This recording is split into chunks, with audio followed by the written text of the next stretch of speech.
ठाण्यात भाजप आणि शिवसेनेतील अंतर्गत मतभेद पुन्हा एकदा उफाळून आलेत। उपमुख्यमंत्री एकनाथ शिंदे आणि भाजप आमदार गणेश नाईक यांच्यात एकमेकांवर आरोपांच्या फैरी सुरू असतानाच ठाण्यातील गडकरी रंगायतमध्ये गणेश नाईक यांच्या जनता दरबार घेण्यात येत आहे। सोमवारी गडकरी रंगायतमध्ये झालेल्या परिवहन विभागाच्या कार्यक्रमास भाजपचा एकही नेता उपस्थित नव्हता। गणेश नाईक यांनी देखील दांडी मारली होती। आता त्याच गडकरी रंगायतमध्ये गणेश नाईक यांचा जनता दरबार भरवण्यात आला आहे। तर कथित टीडीआर घोटाळ्यावरून वनमंत्री गणेश नाईक आणि उपमुख्यमंत्री एकनाथ शिंदे यांच्यात जोरदार राजकीय वाद पेटलाय। महायुती सरकारमध्ये एकत्र असतानाही नवी मुंबई आणि ठाण्यातील विकास धोरणांवरून हे दोन्ही नेते आमने सामने आले आहेत। आज गणेश नाईक यांनी या प्रकरणी हायकोर्टाने ऑर्डर दिली की तुम्ही टीडीआर द्या। त्यावेळी आयुक्तांनी काही भूमिका मांडली नाही। त्यानंतर तोच विषय सुप्रीम कोर्टात गेला। तो भाग SGNPचा होता। त्यात पार्कचे इन्फो सेन्सिटिव्ह झोनमध्ये टीडीआर दिला जात नाही अशी आपली माहिती असल्याचं सांगितलं।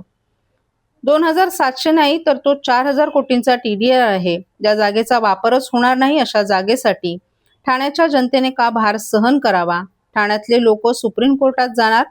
नवी मुंबईतील एक संस्था देखील जाणार आहे। जनता जागृत आहे। आपल्याला पाहिजे म्हणून काहीही करता येणार नाही। याचे करते करूते कोण हे आपल्याला माहीत नाहीत असंही गणेश नाईक यांनी सांगितलं। त्यानंतर गणेश नाईक यांनी नक्कीच स्टे देण्यास उशीर झाला, परंतु बैल गेला आणि झोपा केला असा विषय झाला असून डेटा सेंटरला मोठ्या प्रमाणात वीज पाणी लागतं। नॉईज पोल्युशन तिथे होतं। डेटा सेंटर हवे PM यांनी सांगितलं आहे, परंतु या सेंटरला आपल्याला वैयक्तिक विरोध आहे असंही त्यांनी सांगितलं। तसंच कार्यक्रमाच्या गैरहजेरीवर बोलताना गणेश नाईक यांनी कोणता कार्यक्रम झाला, आपला OSD आपले PA इथे बसले आहेत, त्यांना विचारा आपल्याला निमंत्रण होतं का? आपल्याला निमंत्रण नव्हतं, परंतु आपल्याला त्याचं काहीही वाटत नाही। मान देव जर कोणी बोलवलं तर आम्ही जातो, तरीही आपण काही राग मानत नसून आपण काही नाराज होत नाही अशी प्रतिक्रिया देखील त्यांनी दिली आहे। संजय गांधी राष्ट्रीय उद्यानातील जमिनीच्या मोबदल्यात एका खासगी कंपनीला 2800 कोटी रुपयांचा विकास हस्तांतरण हक्क देण्याची प्रक्रिया सुरू झाली आहे। यावर विरोधी पक्षांनी विशेषतः जितेंद्र आव्हाड यांनी नाईक यांच्या वन खात्यावर संशय व्यक्त केला होता। या आरोपांवर उत्तर देताना गणेश नाईक यांनी वन विभाग चुकीच्या गोष्टींच्या विरोधात असल्याचं सांगितलं आणि ठाणे टीडीआर घोटाळा प्रकरणावर सखोल माहिती मागवली असल्याचंही सांगितलं।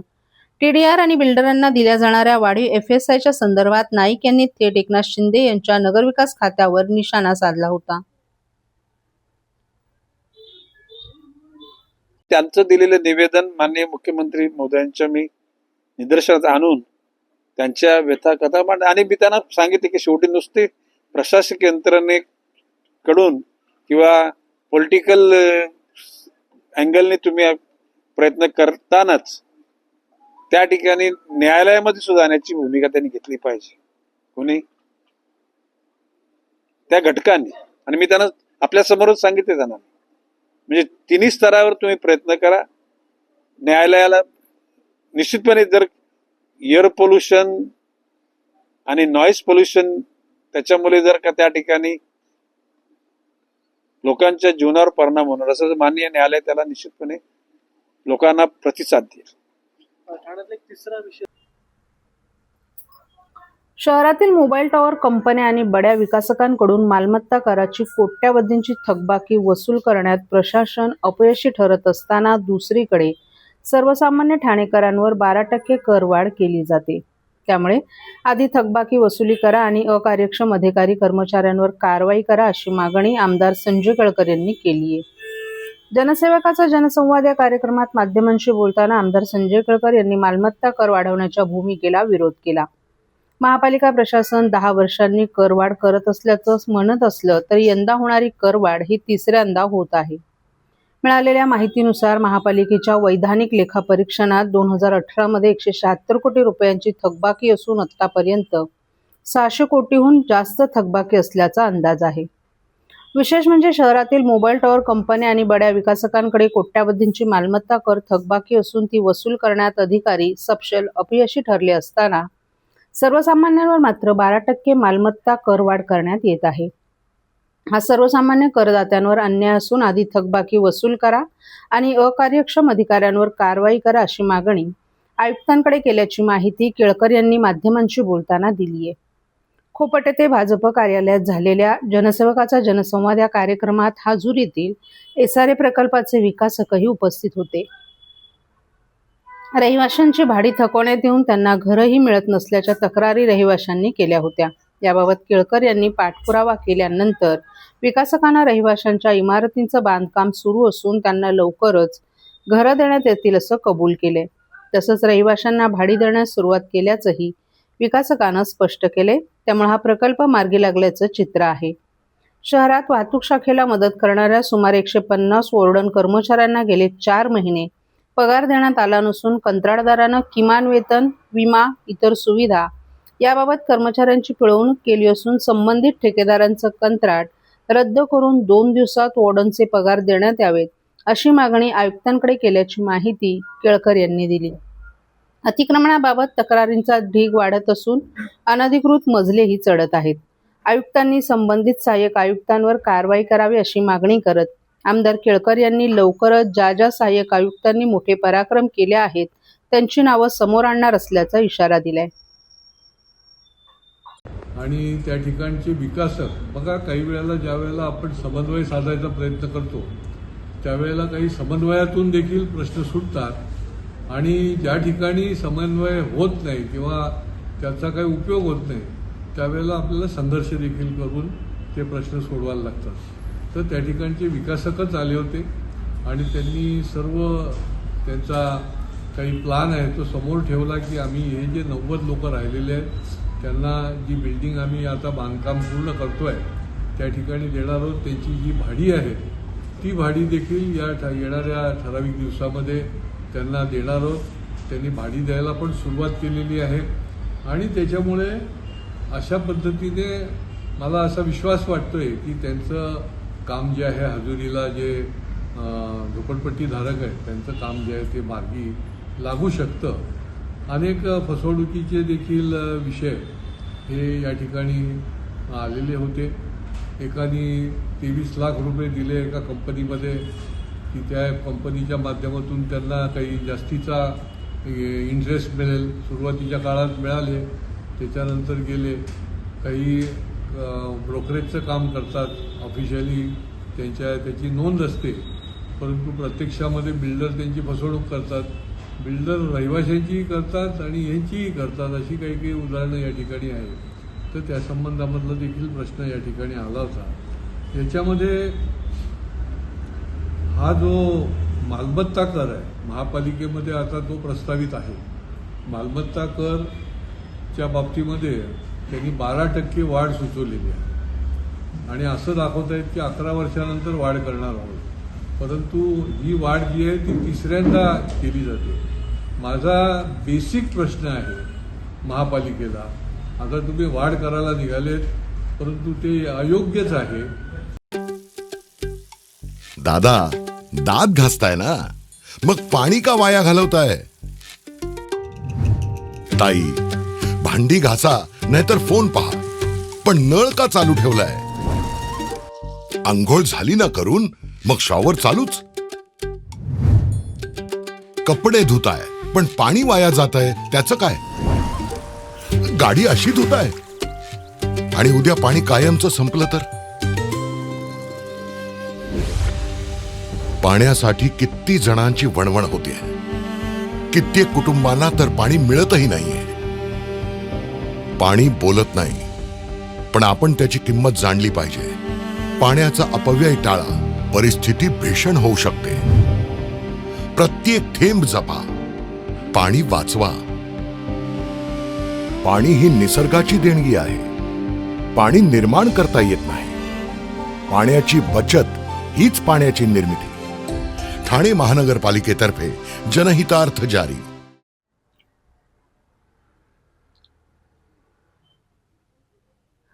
ठाणे महापालिकेची आर्थिक परिस्थिती सुधारण्यासाठी सर्वांनी प्रयत्न करणं गरजेचं, हनुमंत जगदाळे यांचं प्रतिपादन.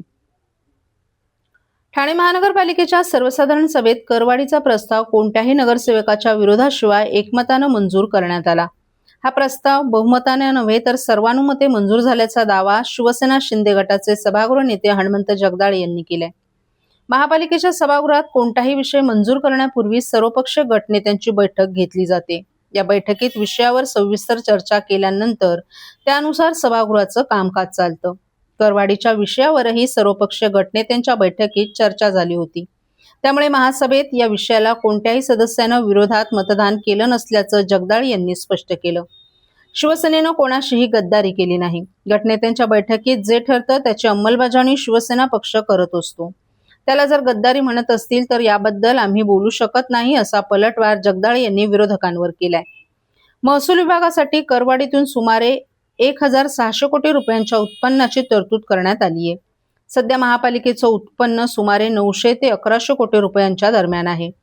ज्या मालमत्तांवर अद्याप कर आकारणी झाली नाही, तसंच निवासी वापर दाखवून प्रत्यक्षात व्यावसायिक वापर सुरू असलेल्या मालमत्तांवर योग्य पद्धतीनं कर आकारणी करण्याचा निर्णय घेण्यात आलाय.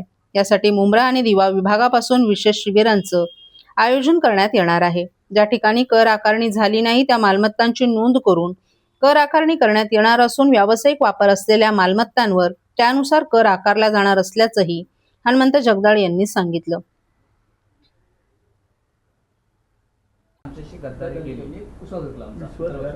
शिवसेनाने कोणाशीही गद्दारी केलेली नाही.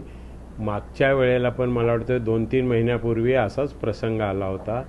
जे गटनेत्यांच्या बैठकीमध्ये ठरतं ते शिवसेना पक्ष त्याची अंमलबजावणी करतो. आता त्याला जर तुम्ही गद्दारी म्हणत असाल तर नाही त्याबद्दल काय बोलू शकत, परंतु गटनेत्यांच्या बैठकीमध्ये ठरल्याप्रमाणेच त्या ठिकाणी सभागृहामध्ये विषय येतात आणि ते मंजूर केले जातात. त्यांचा तोच मुद्दा आहे की चर्चा करायला ठरलं असताना मीटिंगमध्ये चर्चा आम्हाला करू दिली नाही. चर्चा केली, आमच्या राम रेपाळेंनी चर्चा केली, त्याच्यावर कोणी उठलंच नाही, चर्चाच नाही केली. राम रेपाळे स्वतः बोलले त्या विषयावर. चर्चा बोलूच दिलं गेलं नाही असं त्यांचं म्हणणं आहे. बोललं तर बोलू दिलं नाही का? सभागृहामध्ये तर सगळेच विषय बोलत होते. ते बोललं नाही असं कधीच नाही होत. सभागृहात बोलू देत आणि- नाही, आमचा आवाज दाबला जातोय. महासभेत असाच प्रकार घडलेला आहे असं देखील त्यांचा आक्षेप आहे. हे बघा, सभागृहामध्ये मी परत एकदा आपल्याला निश्चित प्रकारे सांगतो की सभागृहामध्ये ज्या वेळेला अजेंडा येतो त्या अजेंडावरती ज्यावेळेस चर्चा होते, ती चर्चाच्या अगोदर गटनेत्यांची सर्वांची बैठक होते. गटनेत्यांच्या बैठकीनंतर प्रत्येक पक्षाच्या सदस्यांची बैठक होते, नगरसेवकांची, आणि गटनेत्यांच्या बैठकीमध्ये जे काही ठरलेलं आहे ते आपापल्या गटांना सांगण्याची प्रत्येक गटनेत्याची जबाबदारी असते. आणि जे ठरलेलं आहे ते केलेलं आहे. आणि सर्वांना चांगलं माहीत आहे महापालिकेची आर्थिक परिस्थिती, काय करायला पाहिजे आणि काय केलं तर आपल्याला या ठिकाणी विकासाच्या दृष्टिकोनातून कसं काम करता येईल. गेली 11-12 वर्ष या ठिकाणी कुठल्याही प्रकारची करवाढ दरवाढ झालेली नाही. 500 कोटी किमान म्हणजे मायनस बजेट या ठिकाणी सादर झालेलं आहे. आणि महापालिकेचं शेवटी संस्था चालवताना ते सुद्धा एक विश्वस्त आहे. विश्वस्त या नात्याने त्यांना पण चांगल्या प्रकारची कल्पना आहे. पण मला समजत नाही की मग सभा झाली, एकमताने ठराव मंजूर झाले आणि एकमताने ठराव मंजूर झाल्यानंतर कोणी आमच्याशी असं वागलं तसं वागलं जर म्हटलं तर ते कितपत योग्य आहे. ठाण्यातील परिवहन कार्यक्रमाला भाजप नेत्यांची अनुपस्थिती, महापालिका करवाढ, वंदे मातरम, लघुउद्योगांचं स्थलांतर आणि महापालिका महासभेच्या थेट प्रक्षेपणासह विविध मुद्द्यांवर भाजपचे आमदार संजय केळकर यांनी भाष्य केले.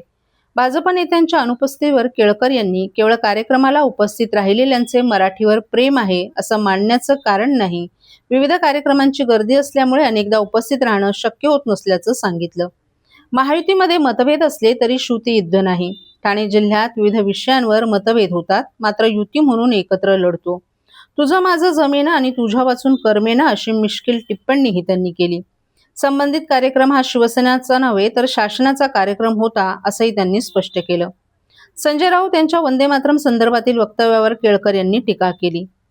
ठाणे महापालिका करवाढीवर देखील केळकर यांनी आधी थकीत मालमत्ता कर वसूल करण्याची मागणी केली. तर काँग्रेस नेते तिला त्यांचा तिरंगा केक प्रकरणावर केळकर यांनी जाणीवपूर्वक अशा घटना घडत असतील तर संबंधितांवर गुन्हे दाखल झाले पाहिजेत अशी मागणी केली. वंदे मातरम म्हणत अनेकांनी देशासाठी बलिदान दिले, त्यामुळे अशा विषयांमध्ये तारतम्य पाळलं पाहिजे असंही त्यांनी सांगितलं. ठाण्यातून लघुउद्योगांत स्थलांतर होत असल्याबाबत केळकर यांनी केवळ मराठीचा बोलबाला करून चालणार नाही, तर मराठी उद्योजकांना ताकद देणं आणि मराठी तरुणांना बेरोजगार उपलब्ध करून देणं गरजेचं असल्याचं सांगितलं. ठाणे महापालिका महासभेच्या थेट प्रक्षेपणाला केळकर यांनी समर्थन दिलं. जनतेचे प्रश्न घेऊन महापालिकेचं कामकाज चालतं, त्यामुळे ठराव कसे येतात आणि लोकप्रतिनिधी कशा पद्धतीनं काम करतात हे जनतेलाही समजलं पाहिजे. विधानसभा आणि लोकसभेचं कामकाज थेट प्रक्षेपित केलं जातं, त्याचप्रमाणे महापालिका महासभेचं कामकाजही लाईव्ह करण्यास काहीही गैर नसल्याचं केळकर यांनी सांगितलं. मालमत्ता कर जो आहे तो वाढवला गेला आणि विशेष करून घोडबंदरमध्ये ज्या रस्त्यावर गाड्या असतात त्यांना पार्किंग चे चार्जेस जे आहेत ते दर तासाला 10 रुपये का 2 तासाला 10 रुपये असे लावण्यात आलेले आहेत. आपला मतदारसंघ आपण आमदार म्हणून आपल्याला योग्य वाटतं? नाही, मालमत्ता कर जो आहे, मी तर पत्र देऊन सांगितलेलं आहे की मालमत्ता करामधनं जेवढी तुम्हाला जास्तीची रक्कम मिळणार आहे ती आधी वसूल तर करा.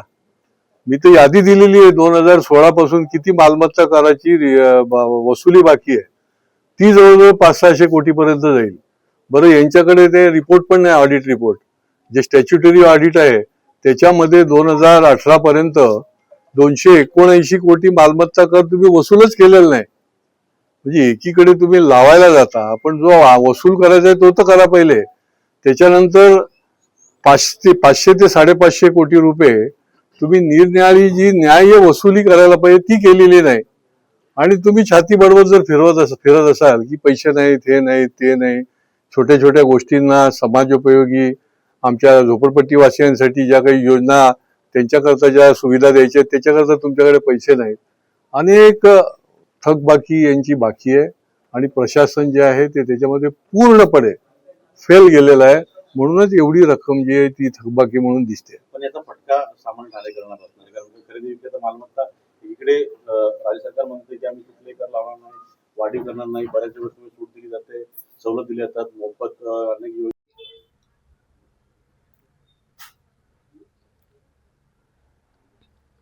भारत निवडणूक आयोगाच्या निर्देशानुसार ठाणे जिल्हा प्रशासनानं मतदार यादी विशेष फेरबदल मोहीम अंतर्गत नियोजित कामं अत्यंत नियोजनबद्ध रीतीने आणि 100% यशस्वीरित्या पूर्ण करून मोठा टप्पा गाठलाय.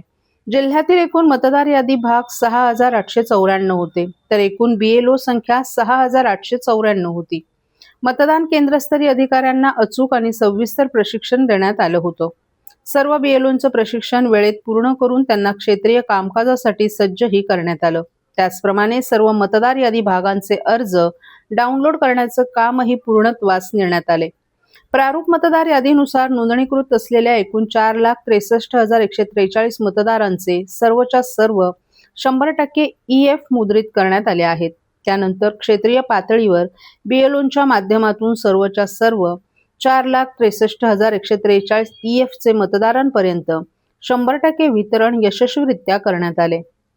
या प्रक्रियेत 0% म्हणजेच एकही EF अविरत किंवा प्रलंबित राहिला नाही. त्यासोबतच EF डिजिटायझेशनचं कामही प्रशासनानं जलद गतीनं पूर्ण करत आतापर्यंत 2,65,482 इतके डिजिटायझेशन पूर्ण केले. जिल्हाधिकारी तथा जिल्हा निवडणूक अधिकारी डॉ. श्रीकृष्ण पांचाळ यांनी संपूर्ण प्रक्रियेवर बारीक लक्ष ठेवून अधिकारी आणि कर्मचाऱ्यांना योग्य दिशानिर्देश दिले.